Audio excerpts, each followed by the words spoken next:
I moved all my daughter's belongings to my parents' house and left nothing for my husband's affair kid. So my husband came home Saturday afternoon while I was making lunch and just dropped it on me. He had an affair. He has a 9-year-old kid from it. Our kids are 14 and 10. He said something happened to the mom in the last couple weeks, and he was leaving right then to go pick her up just like that. No warning, no discussion, nothing. I was standing there with a butter knife in my hand trying to process what he just said when my daughter came running into the kitchen crying. She said Dad told her she had to share her room and all her stuff with some girl she didn't even know. She was sobbing, asking me why, and I didn't have an answer because I was too busy trying not to throw up. I grabbed my phone and called my parents. My mom picked up on the second ring and I just said, "We need the guest room and I'll explain later." They said yes immediately. Then I went upstairs with my daughter and we started packing everything. Her clothes, her books, her stuffed animals she's had since she was a baby, her art supplies, her posters, her bedding, all of it. She kept asking me questions I couldn't answer, and I just kept folding clothes and putting them in boxes. My son heard the commotion and came in asking what was happening. I told him his dad had a kid with another woman, and she was moving in. He just stood there staring at me like I was speaking another language. Then he asked if he had to share his room too. I told him no. I told him we were going to make sure of it. Monday morning, my parents showed up with my sister, her husband, and my 2 nephews. We had a whole moving crew. We took every single thing that belonged to my daughter out of that house. Her desk, her bookshelf, her beanbag chair, even the little lamp on her nightstand. We cleared out her entire room and left it completely empty, not even a hanger in the closet. Then we put locks on my bedroom door and my son's bedroom door, heavy-duty ones, the kind you need a key for. My dad installed them himself and gave me both sets of keys. We moved all my husband's stuff from our bedroom into the 4th bedroom he used as his home office. His clothes, his laptop, his books, everything. Piled it all in there. My daughter is staying at my parents' place now in their guest room. It's a 2-bedroom condo, so it's tight, but she's safe there, and she has all her stuff. My son and I are still at the house because I'm not leaving. This is my house, too. I've been here for 16 years. Yesterday evening, my husband came back with her. This girl, she looked cold and confused, and I felt bad for her for about 3 seconds until I remembered why she was here. He walked in and saw the empty room and just lost it. Started yelling about where everything went and how was she supposed to sleep with nothing. I told him that's not my problem. He said I was being cruel. He said she's just a kid and she didn't ask for any of this. I said my daughter is just a kid too, and she didn't ask to share her entire life with a stranger because he couldn't keep it in his pants. He said the girl doesn't have winter clothes. She's from somewhere down south where it doesn't get cold like it does here. He said she needs stuff, and I needed to have my daughter share. I laughed, actually laughed right in his face. I told him he should have thought about that before he decided to blow up our family. This morning, he cornered me in the kitchen before I left for work. He was still going on about it, saying I was being heartless and making this harder than it needs to be. He said his daughter needs things and my daughter has plenty. I told him his daughter is not my responsibility. I told him if he wanted to bring another kid into this house, he should have planned better. Maybe asked his affair partner to pack a suitcase. He called me cruel again. Said I was punishing an innocent child. I said, no, I'm protecting my innocent child, the one who didn't ask for her dad to cheat and bring home a half-sister she never knew existed. The one who was told she had to give up her space and her stuff without anyone even asking her how she felt about it. My son heard us arguing and came downstairs. He looked at his dad and said he's glad we put locks on the doors. My husband just stood there staring at both of us like we were strangers. Then he grabbed his keys and left. That night, the house felt heavier than ever, the kind of silence that presses against your chest. My son sat beside me on the couch pretending to scroll his phone, but I could see his jaw clenching. He's only 10, but he's old enough to understand betrayal when he sees it. I wanted to cry, to scream, to smash every plate in the kitchen, but instead I just sat there holding my coffee mug even though it had gone cold hours ago. I kept thinking about my daughter, about how she'd looked at me while we were packing her things, wide-eyed, trembling, clutching her stuffed bear like it was a life raft. She didn't ask why her dad was doing this. She just asked if she had to come back. I told her no, not until she wanted to. That seemed to be the only thing that calmed her down. The next morning, my husband showed up again, this time with shopping bags, clothes, shoes, a few toys. The little girl trailed behind him, quiet and confused. I could tell she didn't know where to look. She's 9, about the same age my daughter was when she lost her first tooth. A child innocent. But when I looked at her, all I could see was the years of trust her father had shattered. He started putting the bags in the empty room like he was claiming territory. "She needs a place to sleep," he said, not meeting my eyes. I crossed my arms and said, "Then make one. You've already made enough messes here." He muttered something about how heartless I was, and I almost laughed again. That bitter kind of laugh that comes when you're too angry to cry. "Heartless?" I said. "You cheated on me. You lied for nearly a decade. You broke our daughter's heart." "Don't talk to me about heartless," he didn't answer. Just stood there, looking smaller than I've ever seen him. Maybe for the first time, he realized he wasn't in control anymore. After he left for work, I sat on my daughter's old bed, or what used to be her bed. The room felt foreign now, stripped bare, walls echoing. I'd done what I had to do to protect her, but I couldn't shake the guilt of how messy it all was. None of this was that little girl's fault. But it wasn't mine either. And it sure as hell wasn't my daughter's. That evening, my mom called. She said my daughter was doing better, that she'd been painting and laughing with her cousins.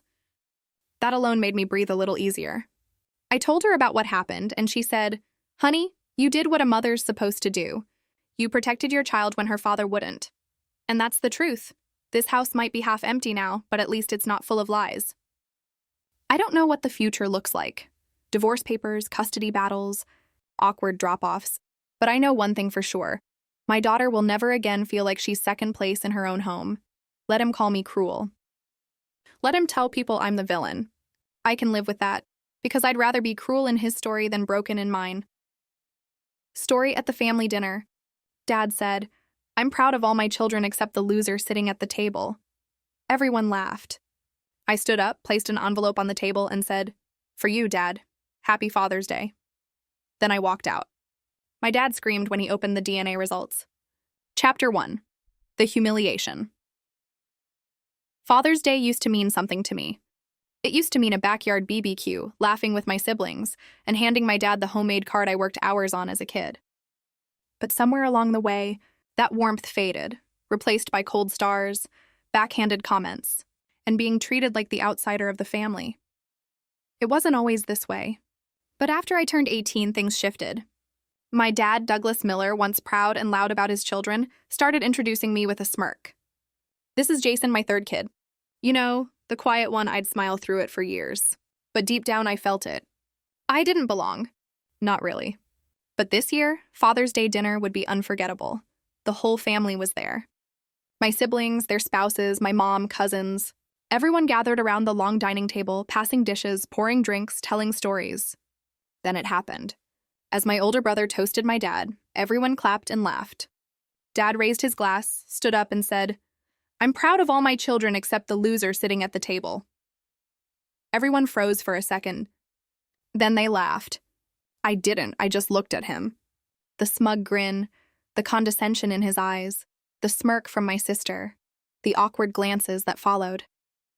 Even my mother didn't speak up. That's when I stood up calmly. No anger, just purpose. I reached into my coat and placed a sealed envelope in front of him. "For you, Dad," I said. "Happy Father's Day." Then I turned, walked out the front door, and didn't look back because I already knew what was in that envelope.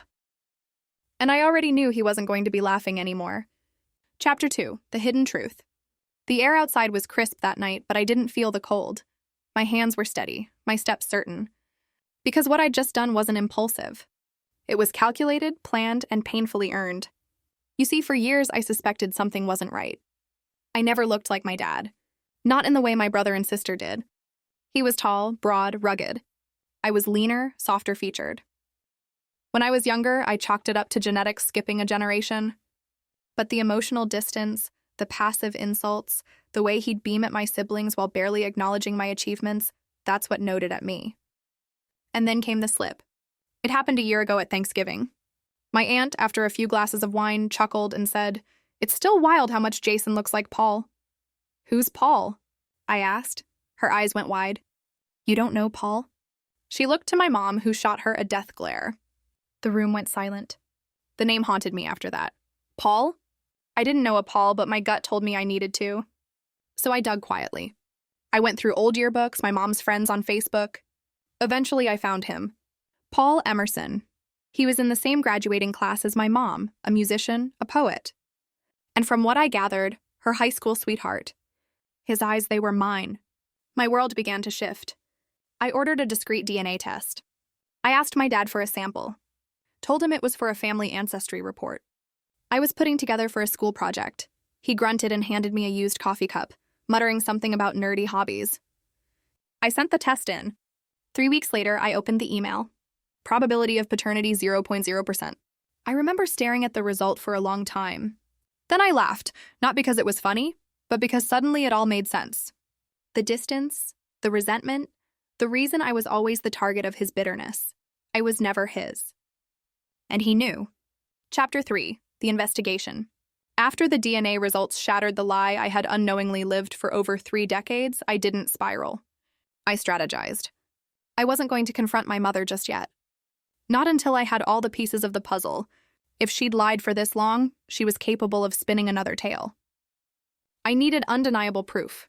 Something so airtight it would not only reveal the truth, but leave them with no room to twist it. So I began to dig deeper. First, I contacted Paul Emerson. I tracked him down through an old alumni group. He was living quietly in Oregon, teaching music at a community college. His response to my message was cautious, but not dismissive. "Your message caught me off guard," he wrote. "If what you're saying is true, I don't even know what to feel. But I'm willing to talk." We scheduled a video call. When the screen lit up and I saw him, really saw him, I felt something I'd never felt with the man I had called Dad. A strange innate familiarity. Same eyes, same half smile, same way we rubbed our temples when we thought deeply. When I told him my suspicions and showed him the DNA results, he sat silently for a long time. Then he sighed. "Your mother and I were inseparable once, but one summer she vanished, moved away, wouldn't return my calls. I always wondered, but I never knew. If you're my son, then she's been hiding this for a long time." We agreed to a paternity test. This time the result didn't shock me. Probability of paternity, 99.9997%. I was Paul Emerson's son. My dad, the man who mocked me in front of the whole family, was nothing more than a bitter placeholder who knew all along. He knew and still chose to keep me close just to humiliate me. Just to remind me, even if silently, that I was never truly his. And my mother, she played along, protected the lie, maybe out of shame, maybe out of fear, maybe because she thought bearing it would make it go away. But the truth had claws, and I was ready to let it tear through everything. Chapter 4. Father's Day. The sun was brutal that afternoon, but inside my chest it was cold as steel. Father's Day had always been a formality in our family. Tense smiles, a store-bought card, maybe a polo shirt Dad would criticize but wear anyway. But this year, I planned something unforgettable. Dinner was at my parents' home, a tradition going back 20 years. My siblings were there, smug and sharp as ever. The ones who joined in my father's mockery like a pack. My mother cooked. Dad held court at the head of the table, brimming with ego. Just like last year, just like every year. When everyone was seated and the food passed around, I stood. "Before we eat, I have something to say." I began calmly, pulling the envelope from my jacket pocket and placing it in front of Dad. Everyone quieted down. The clatter of cutlery stopped. Even my mother looked uneasy. "What's this?" My father scoffed. "A gift?" I said, locking eyes with him. "Happy Father's Day." He opened the envelope, pulling out 2 documents. The first was the paternity test, the one that said he wasn't my biological father. The second was the paternity confirmation, the one that proved Paul Emerson was. The room froze. No one breathed. Dad's face twisted as he scanned the results, hands trembling. "What the hell is this?" he barked. "What kind of the truth?" I cut in coldly. "The truth you've known for 33 years. The reason you made sure I never forgot I wasn't like the rest. The reason you called me the loser at this table every damn year." My siblings looked between each other, stunned. My mother, pale, eyes brimming with dread. "You always hated me," I continued, voice low but powerful. "You thought I didn't notice. Didn't feel it. But I did. Every day I took the test. I found my real father. I know the truth. And now so does everyone else." Dad tried to speak. His mouth opened, but no words came. Then his eyes snapped toward my mother. "Did you know? Did you know? Tears spilled from her eyes. I was scared, she whispered. I didn't know how to, so you both just lied. I laughed bitterly. You watched him humiliate me year after year, and you said nothing. Silence. You all laughed when he called me a loser, I said, turning to my siblings. You all joined in. So now laugh at this. He was never my father. Then I walked out. I didn't take a plate. I didn't take a sip. I took my dignity and walked out the front door, leaving behind a shattered family and a truth they'd never escape. Chapter 5. The Real Son Returns. I didn't hear from any of them for a full week. No texts, no calls, just silence. And it was beautiful. In that silence, I found clarity. I realized how much of my identity had been wrapped in trying to win approval from a man who was never my father, biologically or emotionally. That night at dinner wasn't just a confrontation. It was my emancipation. But what they didn't know not yet was that Paul Emerson, my real father, hadn't just taken the paternity test. He wanted to meet me, he insisted. 3 weeks later, I stood outside a sprawling estate in Northern California. Clean-cut lawns, glass-paneled architecture, the kind of home you only see in glossy magazines. Paul met me at the door, gray hair slicked back, eyes piercing but warm. You've got your mother's eyes, he said. And apparently your DNA, I smiled. We sat for hours talking about everything. He told me he had been in love with my mother in their youth, but circumstances and family politics pulled them apart. He never knew I existed. But once he did, he hired lawyers, investigators. He wanted to know me. I don't want to replace your father, Paul said. But if you ever want a real one, I'm here. That one sentence undid a lifetime of wounds. We started spending time together, traveling, working on projects. He introduced me to business partners, offered mentorship, even helped launch the consulting firm I dreamed of for years. Within 6 months, I was earning more than I ever had on my own terms. But finally, with someone rooting for me back home, word got around. My old family found out about my new life through social media. Pictures of Paul and me at conferences, at dinner, on magazine features, headlines like, Tech mogul Paul Emerson reunites with son after 30 years. A family secret revealed. My inbox began to fill. You should have told us first. This is humiliating. Dad's health is declining from the stress. You're tearing the family apart. I ignored it all until one day a message from my mother popped up. Can we talk? Your father. He's in the hospital. He's asking for you. The hospital visit, I went not for him but for myself to close the chapter. He lay there hooked to machines, a shadow of the man who once ridiculed me with booming certainty. His eyes fluttered open. You came, he croaked. I did. I was hard on you because I saw you as a reminder. Of your wife's mistake, I said calmly. He didn't answer. I used to want your approval, I added. But now I just want peace. For both of us, he looked at me perhaps with regret or maybe just resignation. Is he good to you? He asked. Better than you ever were. I stood. Goodbye. And with that, I left the room and the pain behind me. Epilogue. Father's Day. 1 year later. The sky was clear. The California sun warm against my back as I stood on the terrace of Paul Emerson's estate, my real father's home. Around me were people who respected me, friends I had made, clients who valued my intellect, a mentor who in 1 year helped me become the man I always tried to be, but was never allowed to become under the weight of someone else's shadow. Paul stepped beside me, holding 2 glasses of scotch. Happy Father's Day, he said, smiling. To both of us, I replied. Below us, his grandchildren, my half-siblings, laughed in the garden. They knew who I was. They welcomed me with open arms.